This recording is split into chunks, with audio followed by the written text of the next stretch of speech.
Hey guys, आप home welcome my YouTube channel. Guys, आज हम जीन पियाजे के चार अवस्थाओं में दो अवस्थाओं के बारे में पढ़ेंगे। तो गाइस, पहली बात तो जीन पियाजे ने संज्ञानात्मक विकास का सिद्धांत दिया।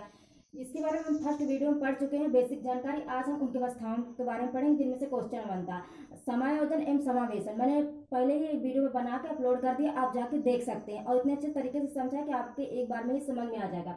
तो सबसे पहली अवस्था होती है संवेदी भ्रामक अवस्था, या इसे इंद्रिय जनित अवस्था कहते हैं, या कि इंग्लिश में कहते हैं सेंसरी मोटर स्टेज। तो गाइस, इसमें ये 0 से 2 वर्ष होते हैं। इसमें बच्चा कितने साल का होता है? 0 से 2। अब बच्चा 0 से 2 साल का होगा तो आपने अपने आसपास देखा होगा कि वो कैसे हाव भाव प्रकट करते हैं। हर एक चीज पढ़ना नहीं होता गाइस, हर एक चीज अनुभव करना होता है, ऑब्जर्व करना होता है कि बच्चे कैसे क्या हाव भाव कर सकते, कैसे क्वेश्चन बन सकते, तो इनका जवाब कैसे दे सकते हैं। तो देखिए, इस अवस्था में बच्चा आंख कान या नाक से सोचता है, इसे इंद्रिय जनित अवस्था कहते हैं। अब देखिए, जैसे बच्चे को प्यास लगी तो वो अपनी जीभ बाहर करेगा, मुंह बनाएगा। अब बोल नहीं पाता है क्योंकि उससे प्यास लगी है, लेकिन इस अवस्था में ऐसे ही करेगा। आंखों से अगर पेट में दर्द होगा, कान में दर्द होगा या भूख लगेगी तो आंखें बड़ी बड़ी करेगा, इधर उधर देखेगा कि कोई उसके आके उठा ले, उसे खाना खिला दे, मतलब कुछ भी।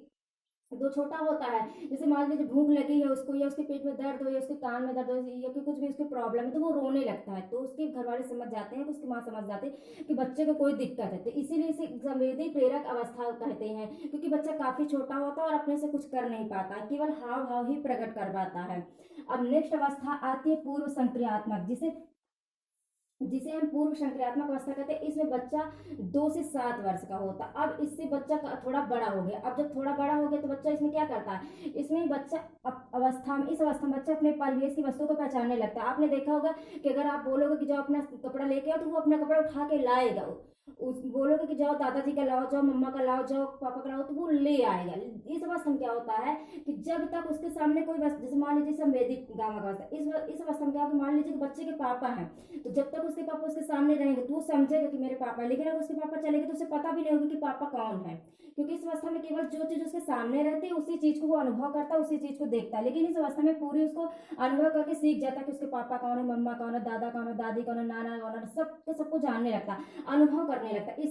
इसी दौरान भाषा का विकास प्रारंभ हो जाता है। इसमें जैसे बा दा पा मा इस तरह बोलता है, लेकिन इसमें पूरा बोलने लगता है, मम्मा पापा दादी दादा बुआ, मतलब हर एक चीज बोलने लगता है इस अवस्था में, जिसमें अनुभव करने लगता है। आपने देखा होगा कि मान लीजिए आप अगर उस बच्चे ने मोबाइल ले लिया, आप उसको बोल दोगे कि पानी में मत डालना, तो बच्चा पानी में मोबाइल जरूर डालेगा। क्यों? क्योंकि वो अनुभव करके देखेगा कि क्या सच में मोबाइल खराब हो जाएगा, वो डालेगा जरूर। अगर आपने मना किया तो मोबाइल पानी में जरूर डालेगा, अगर नहीं मना करेगा तो हो सकता है ना डाले। जैसे आपकी नकल करना, जैसे आप बात करके चलते हो मोबाइल से, तो वैसे ही वो सेम टू सेम वैसे ही देख के बात करने लगता है। तो इसीलिए कहते हैं इस अवस्था में बच्चा सिंबॉलिक थॉट, यानी कि जैसे क्या होता है कि हर एक चीज को सीखता है, अनुभव करता है और विकास प्रारंभ हो जाता है। मान लीजिए आप कहीं गए, आजकल दूध एटीएम से जैसे मिलने लगा, तो आपने पैसे डाले एटीएम से दूध, तो अगर वो सोचेगा कि यार पैसे डालने से एटीएम से, उसको नहीं पता होता कि गाय से दूध मिलता है कि भैंस से दूध मिलता है, लेकिन उसे लगेगा कि किसी मशीन से ही दूध मिलता है। मतलब वो हर एक चीज जो देखता है वही समझता है, अनुभव करने लगता है हर एक चीज को। तो गैस इसे कहते हैं पूर्व संक्रियात्मक अवस्था, यानी बच्चा थोड़ा बड़ा हो जाता है और इसमें वस्तु स्थायित्व गुण आने लगता है। मान लीजिए जब क्वेश्चन बनता है, पूछेगा कि कौन सी अवस्था जिसमें वस्तु स्थायित्व का गुण आने लगता है, तो इसमें वस्तु स्थायित्व गुण आने लगता, आता नहीं है। फिर जब इसके बाद एक अवस्था आती है मूर्त संक्रियात्मक अवस्था, उसमें वस्तु स्थायित्व गुण आ जाता है। जैसे इसमें अपलटावी का गुण नहीं होता। मान लीजिए कि आपने क्या हुआ कि आपने उसको 2+4 लिख दिया, तो वो 6 तो लिख सकता है, लेकिन अगर फिर 4+2 लिखेंगे और बोलेंगे क्या होगा, तो वो नहीं समझ पाएगा। इसमें उसमें वस्तु स्थायित्व गुण आता नहीं, आने लगता है। जैसे मान लीजिए कोई बड़ी क्लास है और कोई छोटी क्लास है, ठीक है, तो उसमें मान लीजिए कि बड़ी क्लास में थोड़ा सा जूस है और छोटी क्लास में फुल जूस है, तो उसको ये समझ में आएगा कि जो बड़ी क्लास है उसी में ज्यादा दूध है, क्योंकि उसमें केंद्रीकरण की अवस्था नहीं होती। बेचारा सोचता है कि नहीं, जो चीज उसको बड़ी दिखती है वही बड़ी होती है। ऐसे छोटे इसमें इसे कहते हैं वस्तु स्थायित्व। वस्तु स्थायित्व जैसे लंबाई, गुणों, आकार में, इसमें उसको अंतर नहीं समझ में आता। और मूर्त संक्रियात्मक अवस्था में क्या होता है, लंबाई, गुणों, आकार में सब में उसे अवस्था का पता चलने लगता है। तो गाइस, अवस्था के अनुसार आप समझ जाइएगा कि कौन से बच्चे में कौन सा गुण आ सकता है। गाइस, अगर वीडियो अच्छी लगे तो चैनल को लाइक एंड सब्सक्राइब करिएगा।